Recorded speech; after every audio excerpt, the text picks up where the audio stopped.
It seems these Labour Party leaks have started to really hurt the party's chances of re-election, with the coalition taking the lead in the polls on the weekend and Julia Gillard seeing a dramatic drop in her approval ratings. Critics are pondering the oxymoron of an attractive-looking Abbott. Election analyst Bec Petraitis joins me in the studio. Bec, why the sudden shift in polls? I mean, is it just down to these Labour Party leaks? Well, that's what many critics have concluded, and after analysing the election analyst's analysis, the cabinet leak is very much circumstantial media coverage in the debacle. The leak appears to be the only real election update since the media's wide and in-depth reporting of why a debate was so dull and unsurprising between two highly trained people who strangely did not want headlines to result the next day possibly saying, insert leader's name here says something against party policy, or insert leader's name here begins throwing feces at opponent while forgetting to touch on working families. That and the current controversy about whether the two leaders are now really themselves. The mainstream media appear to be trapped in what scientists from the 90s call a, well, duh situation. So looking outside this situation, I can only pin this to Kevin Rudd's recent appearance back in the mainstream media. Right, so it's basically down to people's obsession with Julia Gillard's takeover of the party.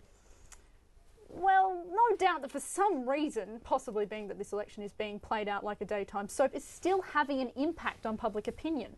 But Rudd recently broke his media silence with the issue of his gallbladder having to be removed without running its full term of his lifespan. And with the simple juxtaposition, Julia Gillard has lost that stuck between a rock and a hard place sheen when compared to Kevin Rudd's stuck between campaigning and major surgery gloss. Alright, so essentially what you're saying is that the leaders want to be the underdog. Probably. Imagine Kevin Rudd was still the leader of the ALP, and then the media breaks that he has to have major surgery, but will still run. The voters would slow clap the shit out of him onwards. Rudd would be keying in on what currently appears to be the poll-tipping sympathy vote, which is one that is unsurprisingly yet to be pandered to in this election. Alright, well, how much of a key role will the sympathy voters play in this election? Well, it's hard to discern them from other voters because then they might make the person they're voting for feel like they've been taken pity upon. And the sympathy voters wouldn't want that, considering how hard their candidate is trying in the face of adversity. But they're definitely there. Think back when Latham wasn't in the lead, but had some form of approval rating. There is no explaining that without the presence of sympathy voters. So why do you think Gillard is losing out on the sympathy vote? Well, she was all right for a little while because she was in such a difficult position concerning her rise to leader of the Labour Party.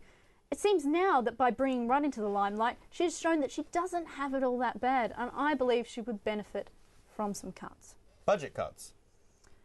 Paper, knife, prime, any cuts really. Right. Well, in saying that the sympathy vote is a powerful one, I mean, why is Abbott currently in the lead? He was getting beaten by a girl pool. That's only not embarrassing for MasterChef contestants and copulating spiders. Right. Bec Petraitis, many thanks. Don't patronise me.